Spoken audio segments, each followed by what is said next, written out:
GCS channel में आपका स्वागत है। मैं अभिषेक कुमार। आज हम आप लोग को टेंस में प्रेजेंट परफेक्ट कंटिन्यूअस टेंस के बारे में बताएंगे। आप लोग इस वीडियो को ध्यानपूर्वक देखेंगे। इसके पहले वीडियो में हम present indefinite tense, present imperfect tense, present perfect tense का वीडियो बना चुके हैं। उसको देखना ना भूलें, क्योंकि जब तक रेगुलर वीडियो नहीं देखिएगा तो आप लोग को समझने में कठिनाइयाँ हो सकते हैं। लेकिन मेरा प्रयास है कि आप लोग को कोई दिक्कत नहीं हो। तो आज हम आप लोग को प्रेजेंट परफेक्ट कंटिन्यूअस टेंस के बारे में बताएंगे। तो पहले हम इसके बारे में चर्चा करते हैं कि प्रेजेंट परफेक्ट कंटिन्यूअस टेंस की पहचान क्या होती है। प्रेजेंट परफेक्ट कंटिन्यूअस टेंस की पहचान दो तरह से होता है। तो पहला पहचान हम कैसे करेंगे, इसके बारे में आप लोग को बता रहे हैं। आप लोग ध्यानपूर्वक सुने और लिखें। जिस हिंदी वाक्य के क्रिया के अंत में ता रहा है, ती रही है, ते रहे हैं, ते रहे हो इत्यादि लगा रहे तो वैसे वाक्य को प्रेजेंट परफेक्ट कंटिन्यूअस टेंस का वाक्य समझना चाहिए। अथवा दूसरी टाइप में है, जिस हिंदी वाक्य के क्रिया के अंत में रहा है, रही है, रहे हैं, रहे हो और इसके साथ समय सूचक शब्द का प्रयोग किया हुआ रहे तो वैसे वाक्य को प्रेजेंट परफेक्ट कंटिन्यूअस टेंस का वाक्य समझना चाहिए। जैसे वह सुबह से खेल रहा है, वह सुबह से खेल रहा है। यहाँ पर जो सुबह से आया ये समय सूचक वाक्य है, तो हम समझेंगे कि प्रेजेंट परफेक्ट कंटिन्यूअस टेंस की वाक्य है। अगर समय सूचक वाक्य नहीं रहता दिया हुआ तो हम लोग इसके पहले वीडियो में पढ़ चुके हैं कि जिस हिंदी वाक्य क्रिया के अंत में रहा है, रही है, रहे हैं इत्यादि लगा रहे तो वैसे वाक्य को प्रेजेंट इम्परफेक्ट या प्रेजेंट कंटिन्यूअस टेंस का वाक्य समझना चाहिए।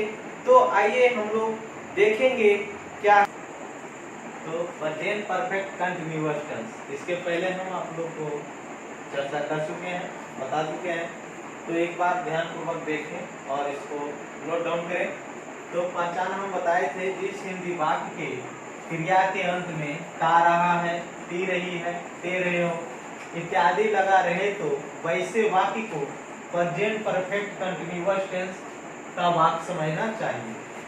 जैसे वह पढ़ता रहा है, इसका मतलब है कि यहाँ पर देखिए कि आपको जिस हिंदी वाक्य क्रिया के अंत में ता रहा है, ती रही है, ते रहे हैं, तो देखिए यहाँ पर आपको पढ़ना, यहाँ से देखिए ता रहा है, आ रहा है, वहाँ पर देखिए आ रहा है, ती रही है। तो हम समझेंगे कि ये जो वाक्य है प्रेजेंट परफेक्ट कंटिन्यूअस टेंस की वाक्य है। उसी प्रकार से दूसरा टाइप में ये है कि जिस हिंदी वाक्य के क्रिया के अंत में रहा है, रही है, रहे हैं, रहे हो इत्यादि लगा रहे तो तथा इसके साथ समय सूचक शब्द का प्रयोग किया हुआ रहे तो वैसे वाक्य को प्रेजेंट परफेक्ट कंटिन्यूअस टेंस का वाक्य समझना चाहिए। अब यहाँ पर ध्यान दीजिए कि रहा है, रही है तो रहेगा ही, तथा इसके साथ समय सूचक शब्द। अब समझेंगे कि समय सूचक शब्द क्या होता है। जो समय बताए, कोई भी समय बताए, कुछ भी समय बता दे तो हम समझेंगे वो समय सूचक है। जैसे देखिए वह सुबह से पढ़ रही है, तो समय बता दिया कि कब पढ़ रही है, तो सुबह से पढ़ रही है, 2 घंटे से पढ़ रही है, 1980 ईस्वी में पढ़ रही है। तो यहाँ पर अगर कोई भी समय सूचक शब्द का प्रयोग हो जाएगा तो हम समझेंगे कि ये जो टेंस है प्रेजेंट कंटिन्यूअस टेंस है, प्रेजेंट परफेक्ट कंटिन्यूअस टेंस है। सॉरी, अब अगर समय सूचक शब्द प्रयोग किया हुआ नहीं रहे, सपोज दैट समय सूचक हम प्रयोग नहीं करेंगे, वह पढ़ रही है, तो यहाँ देखिए ये तो है, रहा है, रही है, ये तो है ही इसमें, लेकिन समय सूचक साथ में समय सूचक शब्द होना चाहिए। इसमें तो था समय सूचक शब्द, इसमें तो नहीं है। जब समय सूचक शब्द का प्रयोग नहीं रहे तो हम समझेंगे कि प्रेजेंट इम्परफेक्ट या प्रेजेंट कंटिन्यूअस समझेंगे, प्रेजेंट इम्परफेक्ट या प्रेजेंट कंटिन्यूअस। अब अगर समय सूचक शब्द का प्रयोग आ जाएगा तो हम समझेंगे प्रेजेंट परफेक्ट कंटिन्यूअस टेंस। तो उसी प्रकार से नीचे है सीता और रीता 2 घंटों से काम कर रही है, यानी सीता रीता जो है कोई कंपनी गई है तो वो काम जो है 2 घंटे से कर रही है।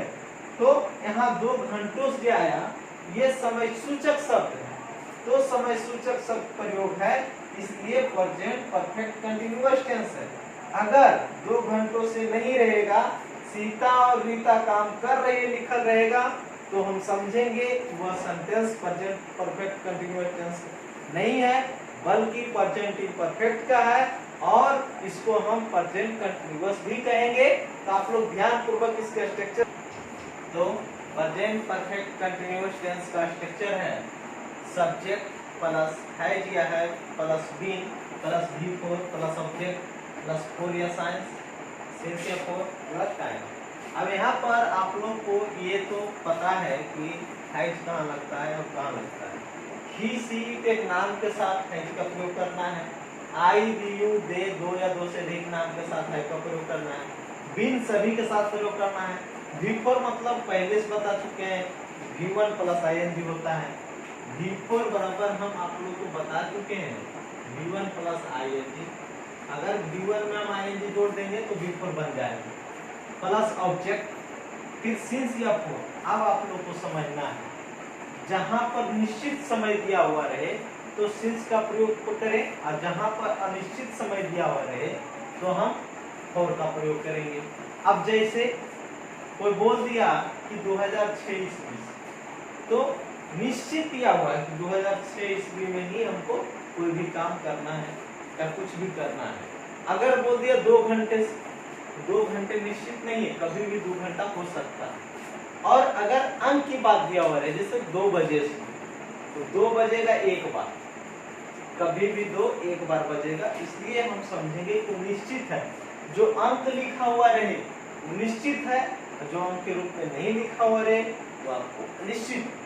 तो हम पहले समझेंगे कि मैं पढ़ता रहा हूँ, तो मैं का स्पेलिंग होता है आई। अब आई तो सब्जेक्ट हो गया, दोनों में से कौन लगेगा, आई के साथ हैव का प्रयोग होता है, आई हैव। इसके साथ हम बिन लगाएंगे, क्या लगाएंगे, बिन, बी डबल एन बिन। उसके बाद पढ़ना होता है रीड, पढ़ना क्या होता है READ रीड। उसके बाद V4 है इसलिए ing लगा देंगे, रीडिंग। उसके बाद मैं 2006 ईस्वी से यहाँ काम कर रहा हूँ, मैं 2006 ईस्वी से यहाँ काम कर रहा हूँ, तो मैं के तो आई होगा, आई के साथ कुछ ही प्रयोग होता है, आई है। उसके बाद हम बिन लगाएंगे, आई है बिन हो गया। उसके बाद काम करना तो वर्क होता है, अब हम ing लगा देंगे, वर्किंग। उसके बाद कहाँ कर रहे हैं, यहाँ कर रहे हैं, हेयर। उसके बाद क्या है 2006 ईस्वी से, तो आपको 2006 ईस्वी अंक है इसलिए सिंस 2000, ठीक है। उसके बाद उसी प्रकार से मैं 4 घंटों से पढ़ रहा हूँ, तो मैं का तो आप लोग जानते हैं आई के साथ कुछ लगता है। उसके बाद है के बाद तो आपको बिन लगा देना है। पढ़ना तो रीड, ing जोड़ देंगे, रीडिंग। उसके बाद कई घंटों से, 4 घंटों से, तो 4 आवर्स, 4 आवर्स। तो आप लोग इसी प्रकार से निगेटिव सेंटेंस बनाएंगे। निगेटिव सेंटेंस में क्या, निगेटिव सेंटेंस में सब्जेक्ट प्लस हैज या have plus not plus been plus V4 plus object plus since या 4 प्लस टाइम। उसी प्रकार से सिर्फ आपको इसमें नोट लगा हुआ रहेगा। जैसे मैं 2 घंटों से नहीं खेल रहा हूँ, अगर नहीं लग गया है तो हम समझेंगे निगेटिव सेंटेंस। अगर नहीं लग गया तो क्या हो जाएगा, निगेटिव सेंटेंस। इसका मतलब सब्जेक्ट पहले लिखना है, तो मैं का हो गया आई। उसके बाद है दिया है, आई के साथ हैव का प्रयोग। उसके बाद है या है, उसके बाद नोट लगाना है। क्यों नोट लगाना है, क्योंकि नहीं लिखा हुआ है, तो नोट हो गया। उसके बाद बिन प्लस उसके बाद है V4 करना, खेलना प्ले होता है, आईडी लगा देंगे प्लेइंग। अब यहाँ देखिए 2 घंटों से अंक नहीं है, 2 घंटों से, 2 घंटे कभी भी हो सकता है, अनिश्चित बात है।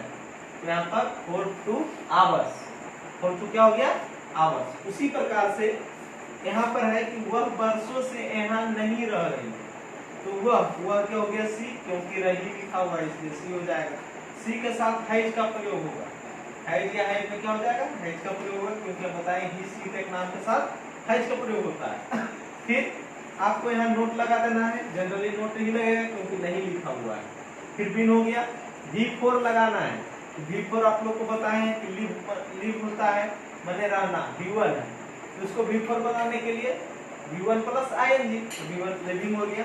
और उसके बाद क्या हो गया हियर, हियर माने यहाँ 4 इयर्स, यानी कि वर्षों से यहाँ रह रहे हैं। तो फिर इसके बाद आप लोग को इंट्रोगेटिव सेंटेंस समझेंगे। इंट्रोगेटिव सेंटेंस में है कि आप लोग को इंट्रोगेटिव सेंटेंस मतलब हम लोग पहले से पढ़ चुके हैं और पहले से पढ़ते भी आ चुके हैं, बहुत सारे वीडियो में बताएं इंट्रोगेटिव सेंटेंस मतलब क्या होता है। तो इंट्रोगेटिव सेंटेंस मतलब होता है कि आगे में क्या लगा रहेगा। तो आगे में देखिए क्या लगा हुआ है, तो हम समझेंगे कि ये क्या है इंट्रोगेटिव सेंटेंस। अब किसका इंट्रोगेटिव सेंटेंस है, इसकी पहचान लास्ट की डिजिट से करेंगे। यहाँ पर रहा है, रही है, समय सूचक वाक्य है, तो हम समझ जाएंगे प्रेजेंट परफेक्ट कंटीन्यूअस टेंस के समय सूचक वाक्य इंट्रोगेटिव सेंटेंस की बात है। तो यहाँ पर देखिए कि क्या वह 2 घंटों से गा रही है, तो हम बताए हैं कि क्या जब लगा रहे तो जो सेंटेंस में आता है वो पहले लगेगा, तो सी है, सी के साथ है लगता है, फिर वह का सी हो गया। उसके बाद फिर यहाँ पर यहाँ पर आपको नोट नहीं होगा क्योंकि नहीं वाला वाक्य नहीं है। अगर नहीं लिखा हुआ रहेगा तो आप नोट का यूज करेंगे, अगर नहीं लिखा हुआ रहेगा तो यूज करना है, और अगर लिखा हुआ रहे तो आपको नोट का यूज करना है, नहीं लिखा हुआ रहेगा तो नोट का यूज नहीं करना है। तो has she been singing for 2 hour. अब यहाँ पर अगर नहीं लिखा हुआ हो, यहाँ पर 2 घंटों से नहीं गा रही है, नहीं गा रही, अगर नहीं लग गया तो आपको यहाँ पर नोट का प्रयोग होगा, आप यहाँ पर नोट का प्रयोग कर सकते हैं। तो यहाँ पर आपको नोट लिखना है। तो आप लोग ध्यान देंगे कि नोट कब लगेगा, नोट कब नहीं लगेगा। अगर नोट लगेगा तो हम समझेंगे इंट्रोगेटिव नेगेटिव सेंटेंस है। अगर नोट यहाँ पर नहीं लगाएंगे तो हम आप लोग को यहाँ पर नहीं लगेगा, क्योंकि यहाँ पर नहीं लिखा हुआ नहीं है। तो यहाँ पर उसी प्रकार से क्या वे लोग यहाँ सोमवार से ठहरे हैं, क्या वे लोग सोमवार से ठहरे हैं, पहले है हो गया, अब दे हो गया, उसके बाद बिन हो गया, फिर उसके बाद फिर V4 था तो V4 लगाए स्टेइंग हियर सिंस मंडे। अब अगर नोट लगा रहे कि क्या वे लोग सोमवार से यहाँ नहीं ठहर रहे हैं, नहीं यहाँ पर आ गया, तो हम यहाँ पर समझेंगे कि नोट लगा हुआ है, तो यहाँ पहले नोट का यूज कर लेंगे, हैव दे नोट, उसके बाद been staying here since Monday. आप लोग समझ रखेंगे कि नोट कहाँ पर लगेगा, क्यों लगेगा, कब लगेगा, आप लोग ध्यानपूर्वक समझे। तो यहाँ पर नोट तब लगेगा जब सेंटेंस में नकारात्मक की भावना होती है, तो आपको नोट का प्रयोग करना है। जब सकारात्मक का भावना रहे तो नोट का प्रयोग नहीं करना है, नकारात्मक में आपको नोट का प्रयोग करना है। आप लोग इसको ध्यानपूर्वक देखें और समझें। तो आपको अगर इस वीडियो देखने में अच्छा लगे तो आप सब्सक्राइब करें, लाइक करें, कमेंट करें और इसको ज़्यादा से ज़्यादा शेयर करें ताकि सभी को उज्जवल हो सके। धन्यवाद।